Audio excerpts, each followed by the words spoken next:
Tuluyan ng binura ng Philippine Coast Guard ang haka-haka ng ilan na sangkot ang China sa aksidente sa ilang mga mangingisda sa West Philippine Sea.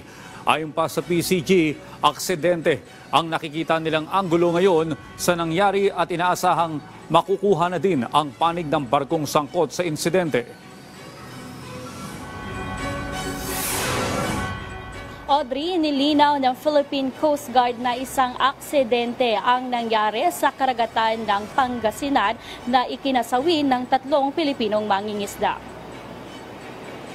Paliwanag ni PCG spokesperson for the West Philippine Sea, Commodore J. Tariela, sa takbo ng kanilang investigasyon, lumalabas na posibleng hindi napansin ng Pacific Ana, isang crude oil tanker na may dalang watawat ng Marshall Islands ang bangka ng mga Pilipinong mangingisda. Base aniya sa salaysay ng mga nakaligtas na mangingisda, maliban sa madilim ang lugar ay masama rin ang panahon ng mga oras na iyon.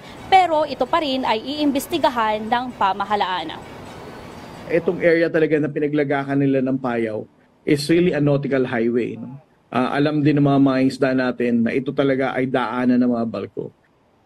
Ang malinaw ngayon, hindi sangkot ang China sa insidente. Ito'y matapos magkaroon ng haka-haka na posibleng Chinese Coast Guard o Chinese Maritime Militia ang nasa likod ng insidente. Nilinaw rin ng ahensya na hindi sa bisinidad ng Bajo de Masinloc nangyari ang insidente, kundi nasa 180 nautical miles ito ng Agno, Pangasinan. Sinabi naman ni Tariela na nakipag-ugnayan na sila sa Port State of Control ng Vessel of Interest at dito inaasahan na makukuha ang panig ng Pacific Ana kung ano ba ang nangyari at sa oras na mapatunayang naroon sila sa oras at lokasyon na sinasabi ng mga mangingisdang Pilipino, handa ang Pilipinas na gumawa ng aksyon laban sa kanila.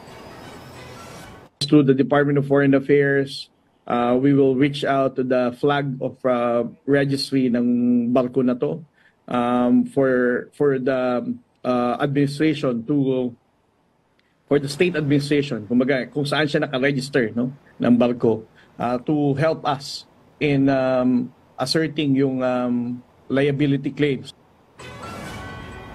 Audrey, mamaya ngang alas 5 ng hapon ay magkakaroon pa ng press conference ang Philippine Coast Guard kung saan ilalahad pa nila ang kanilang mga ebidensya na hawak kaugnay nga dito sa nangyaring insidente sa Pangasinan. Audrey?